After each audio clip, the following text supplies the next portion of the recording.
उसे दोबारा नोटिफिकेशन आया कि उसने यूजर एग्रीमेंट तोड़ा है। वो अपने मोबाइल को जमीन पर मारकर तोड़ देती है और कमरे से बाहर निकलकर डर के मारे कार में पूरी रात गुजारती है। अगले सुबह क्विन की बहन जॉर्डन आकर उसे जगाती है। ये दोनों वापस अपने रूम में आते हैं और वहाँ क्विन की छोटी बहन जॉर्डन क्विन का टूटा हुआ मोबाइल देख लेती है जिसमें अभी भी काउंटडाउन चल रहा था। वो क्विन से कहती है कि तुमने भी इस ऐप को डाउनलोड किया है। ये सुनकर क्विन परेशान हो जाती है क्योंकि उसकी छोटी बहन जॉर्डन को भी इस ऐप के बारे में पता था और वो भी इस ऐप की यूजर थी। अब क्विन के मोबाइल का स्क्रीन पूरी तरह से टूट चुका था, इसलिए वो एक नया फोन खरीदने के लिए मोबाइल शॉप पर जाती है। वो सोचती है कि नए मोबाइल में वो किलर ऐप भी नहीं होगा, लेकिन क्विन के मोबाइल खरीदते ही वो ऐप अपने आप उसमें डाउनलोड हो जाता है। इस पर क्विन गुस्से में चिल्लाकर उस शॉपकीपर से इस ऐप के बारे में पूछती है, लेकिन उसे भी इसके बारे में कुछ नहीं पता था। वो दुकानदार उससे डिलीट करने की कोशिश करता है पर इस ऐप को डिलीट करने का ऑप्शन ही नहीं था, जिसके बाद क्विन गुस्से से उस दुकानदार से अपना मोबाइल लेकर वहाँ से चली जाती है। क्विन की बातें सुनकर मैट नाम का लड़का उस दुकानदार के पास आता है। वह भी दुकानदार से इस ऐप के बारे में पूछता है। दूसरी तरफ क्विन घर वापस जाने के लिए अपनी गाड़ी में बैठ जाती है, लेकिन जैसे ही उसने सामने लगे शीशे में देखा तो उसकी गाड़ी के पीछे काले कपड़े पहने एक आदमी खड़ा था। जैसे ही उसने पीछे मुड़कर देखा तो वो गायब हो गया। तभी अचानक किसी अजीब क्रीचर के हाथों ने उसका मुंह ढक दिया, जिससे उसकी गाड़ी तेजी से रिवर्स जाने लगती है और पीछे खड़ी गाड़ी से टकराने से बच जाती है। तभी दूसरी गाड़ी का आदमी गुस्से में बाहर निकलकर क्विन पर चीखने लगता है, लेकिन तभी वही दुकान का कस्टमर मैट बाहर आकर सारी सिचुएशन संभाल लेता है। वह क्विन को बताता है कि मैंने भी इस ऐप को डाउनलोड किया है और मैं तुमसे भी पहले मरने वाला हूँ। अब दोनों एक बार में बैठकर ऐप के बारे में बात करने लगते हैं। मेट क्विन से कहता है कि जब तुमने इस ऐप को डाउनलोड किया था तब तुमने यूजर एग्रीमेंट पढ़ा था, जिस पर क्विन जवाब देती है, नहीं, मैंने डायरेक्ट टर्म्स कंडीशंस एक्सेप्ट कर ली थी। मैट कहता है, मैंने भी यही गलती की थी। अब इन दोनों को पछतावा होता है कि टर्म्स कंडीशंस एक्सेप्ट करने से पहले हमने एक बार उसे पढ़ लिया होता। तभी मैट को बार में एक नशेड़ी दिखता है। उसे देखकर मैट के दिमाग में एक आइडिया आता है। वो क्विन से कहता है कि क्यों ना हम इस नशेड़ी से उसके मोबाइल फोन में ये एप्लीकेशन डाउनलोड करवाए, जिसके जरिए हम टर्म्स कंडीशंस देख पाएंगे। जिसके बाद ये दोनों उस नशेड़ी के पास जाते हैं, जो कि वो नशेड़ी इधर उधर की बातें कर रहा था। तो ये दोनों उसे भी ऐप को डाउनलोड करने के लिए उकसाते हैं, जिसके बाद वो नशेड़ी मान जाता है जब वो काउंटडाउन ऐप को डाउनलोड कर लेता है। और जैसे ही टर्म्स कंडीशंस वाली जगह पर पहुंचता है तो क्विन उससे मोबाइल लेकर अच्छी तरह से पढ़ने लगती है और अब जाकर उन्हें एक रूल के बारे में पता चलता है कि ऐप में अपनी मौत का समय देखने के बाद यूजर अपनी मौत को टालने की कोशिश नहीं कर सकता। इन दोनों ने ही अपनी ट्रिप कैंसिल करके ये एग्रीमेंट तोड़ दिया था। ये सब सुनने के बाद भी वो पागल नशेड़ी उन टर्म्स कंडीशंस को एक्सेप्ट कर लेता है। लकीली उस नशेड़ी को पता चलता है कि वो और 40 साल जिएगा। तब क्विन को याद आता है कि जिस हॉस्पिटल में मैं काम करती हूँ उस हॉस्पिटल में एक पादरी है, शायद वो हमें इस हालात से निकलने का कोई रास्ता बता सके। इसके बाद क्विन और मैट हॉस्पिटल जाते हैं और पादरी को डीमन की सारी कहानी समझाते हैं। पादरी कहता है कि वो डीमंस पर यकीन नहीं रखता, इसलिए वो उन्हें एक दूसरे पादरी का एड्रेस देता है जो कि डीमंस के मामलों में एक्सपर्ट है। जाने से पहले हेड नर्स क्विन को एक मीटिंग में ले जाती है जहां डॉक्टर सलीवन उल्टा क्विन पर इल्जाम लगा देता है कि उसने क्विन को नहीं बल्कि क्विन ने उसे हरास किया था। लेकिन जब क्विन सफाई पेश करने लगती है तब मीटिंग का हेड क्विन की कोई बात नहीं सुनता और क्विन को जॉब से निकाल देता है। क्विन को अब जॉब की कोई परवाह नहीं थी क्योंकि अब बात उसकी जान पर बनी थी। इसके बाद ये दोनों एक चर्च में पहुंचते हैं जहां ये दोनों एक आदमी को ढूंढते हैं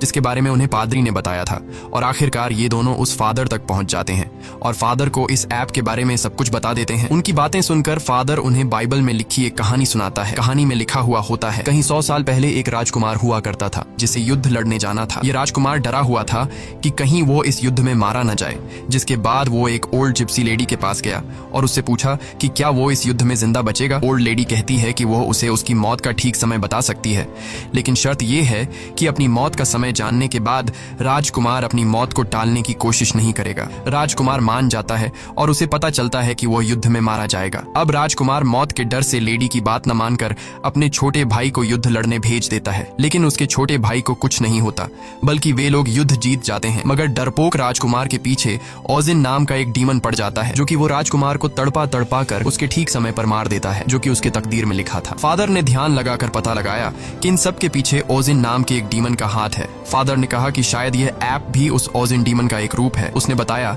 कि अगर तुम्हें अपनी मौत टालनी है तो सबसे पहले तुम दोनों को इस ऐप को हैक करके इसका कोड मेरे पास लाना पड़ेगा। जब मैं इस ऐप का कोड देख लूंगा तब मैं उस डीमन से तुम्हारी जान छुड़वा सकूंगा। यह सुनकर क्विन और मैट को जल्द से जल्द इस ऐप को हैक करना था क्योंकि अब उनके पास बहुत ही कम टाइम बचा हुआ था। ये दोनों उस मोबाइल शॉपकीपर के पास आते हैं और उसे इस ऐप को हैक करने की रिक्वेस्ट करते हैं। शॉपकीपर इस काम के लिए तैयार नहीं था, लेकिन जब क्विन उसे पैसे देती है तो वह मान जाता है। कई घंटों की मेहनत के बाद फाइनली वो इस ऐप को हैक करके उसका कोड निकाल लेता है। क्विन जल्दी से उस कोड का फोटो लेती है ताकि फादर को दिखा सके। यहाँ ये लोग देखते हैं कि इस ऐप के लाखों यूजर्स हैं, जिसमें अचानक शॉपकीपर भी अपना नाम डेरेक भी देख लेता है। वो अपने कोड के साथ छेड़छाड़ करके खुद की उम्र 100 साल से भी ज्यादा कर लेता है।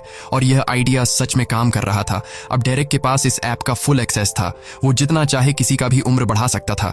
शॉपकीपर क्विन और मैट की रिक्वेस्ट पर इन दोनों का भी उम्र बढ़ा देता है। तभी क्विन को डेटाबेस में अपनी सिस्टर जॉर्डन का नाम दिखता है और उसकी मौत तो क्विन से भी 3 मिनट पहले होने वाली थी, यानी कि उस एक्सीडेंट में क्विन और जॉर्डन दोनों ही मरने वाली थी। खैर, क्विन जॉर्डन की भी उम्र बढ़ा लेती है। अब क्विन और मैट बहुत खुश हो जाते हैं क्योंकि अब उन्हें मौत का डर नहीं था। लेकिन ये खुशी कुछ ही देर की मेहमान थी। इसके बाद क्विन और मैट एक साथ क्विन के घर पहुंचे और सेफ्टी के लिए एक ही रूम में रात गुजारने का फैसला किया, क्योंकि अब भी उनके दिलों में डीमन का डर मौजूद था। रात के वक्त जब वो सोने वाले थे तब क्विन मैट से पूछती है कि उसने ये ऐप क्यों डाउनलोड की थी। मैट बताता है कि कुछ साल पहले उसका एक छोटा भाई था जो एक बहुत ही डिसेंट लड़का था। वो हमेशा बीमार रहता था और बीमारी के चलते एक दिन उसकी मौत हो गई और तब से मैट को मौत से डर लगने लगा। जब उसे इस ऐप के बारे में पता चला तो वो जानना चाहता था कि वो खुद कब तक जिंदा रहने वाला है, इसलिए मैंने यह डाउनलोड की। इसके बाद क्विन मैट को अपनी स्टोरी सुनाती है कि एक रात वो अपनी मॉम को बिना बताए एक पार्टी में चली गई थी। जब उसकी माँ उसे ढूंढने के लिए घर से बाहर निकली तो रास्ते में उसका कार एक्सीडेंट हुआ जिससे उसकी मौत हो गई। एक दूसरे को खुद की स्टोरी सुनाने के बाद ये दोनों सो जाते हैं। तब आधी रात में डीमन फिर से क्विन को डराने आ जाता है। क्विन के कानों में एक अजीब आवाज गूंजती है जिससे उसकी आंख खुल जाती है। उसने देखा कि मैट का हाथ उसके पेट पर है। वो मैट का हाथ हिलाकर उसे जगाने की कोशिश करती है, लेकिन तभी असली मैट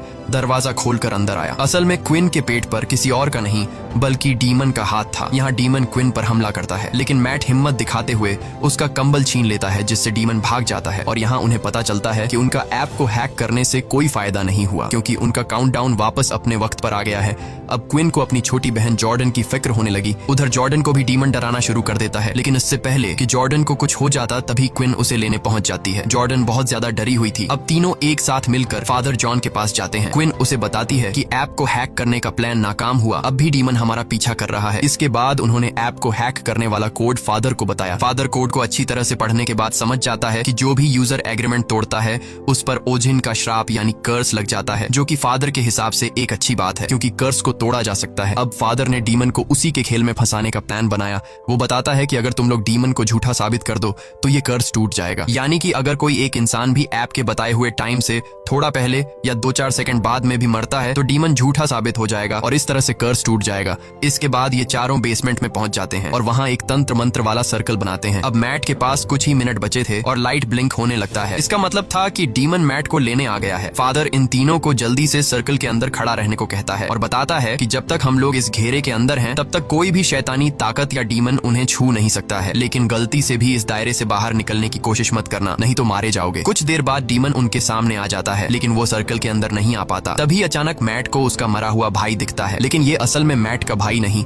बल्कि डीमन ने मैट के भाई का रूप लेकर मैट को बाहर निकालने के लिए धोखा दे रहा था, जिसे देखकर मैट इमोशनल होकर जैसे ही सर्कल से बाहर कदम रखता है तब डीमन मैट के पैर को पकड़कर उसे खींच कर ले जाता है। यह देखकर क्विन भी उसके पीछे भागती है। जब उसने बाहर आकर देखा तो मैट तो एकदम सही सलामत रोड पर खड़ा हुआ था, लेकिन तभी एक तेज रफ्तार गाड़ी ने आकर मैट को टक्कर मारकर कुचल दिया और मैट की मौत के साथ उसके मोबाइल का काउंटडाउन भी 0 हो गया। मैट की मौत को अपनी आंखों से देखकर क्विन को बहुत बुरा लगता है और अब अगला नंबर जॉर्डन का था, लेकिन क्विन देखती है कि बाहर निकलते टाइम जॉर्डन बुरी तरह से जख्मी हो गई है, इसलिए वो उसका इलाज करने के लिए जॉर्डन को अपने ही हॉस्पिटल ले आती है। इसी दौरान क्विन के साथ काम करने वाली एक नर्स ने क्विन को बताया कि तुम्हारी बात बिल्कुल ठीक थी, डॉक्टर सलिवन मेरे साथ भी फ्लर्ट करने की कोशिश कर रहा है। तभी क्विन की नजर कमीने डॉक्टर सलिवन पर पड़ती है। डॉक्टर सलिवन को देखकर क्विन को एक आइडिया आता है। वो जानती थी कि ये कमीना डॉक्टर 90 साल तक जीने वाला है। अगर क्विन इस डॉक्टर को अभी मार दे तो डीमन का कर्स टूट जाएगा और इन दोनों बहनों की जान बच जाएगी। अब इस प्लान को कामयाब करने के लिए क्विन डॉक्टर के ऑफिस जाती है। वो उसे कहती है कि मुझे अपनी जॉब वापस चाहिए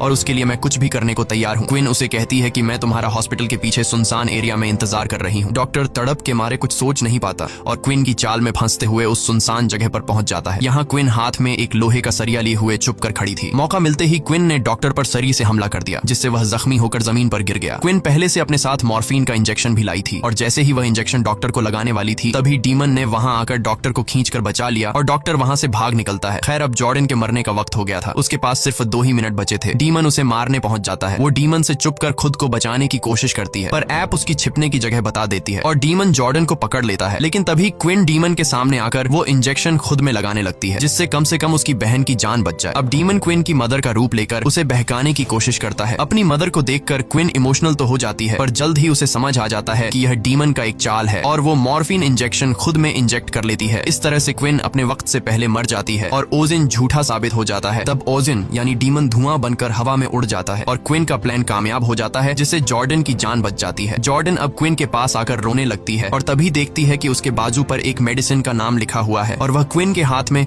उसी मेडिसिन की शीशी भी देखती है, जिससे जॉर्डन जल्दी से इंजेक्शन में भरकर क्विन के हाथ में लगा देती है, जिससे मॉर्फिन का असर खत्म हो जाता है और क्विन वापस से जिंदा हो जाती है। खैर, अब सब लोगों का काउंटडाउन वहीं पर रुक जाता है। क्विन को उसकी जॉब वापस मिल जाती है और वह कमीने डॉक्टर को उसके किए के लिए जेल हो जाती है। कुछ दिन बाद क्विन अपनी फैमिली के साथ अपनी मदर की कब्र को विजिट करने जाती है। जब ये लोग घर को वापस लौटने लगते हैं, तब क्विन के मोबाइल पर एक नोटिफिकेशन आता है और वह देखती है कि उसके मोबाइल में काउंटडाउन नाम का एक नया ऐप डाउनलोड हो गया है। इसी के साथ ये कहानी खत्म हो जाती है।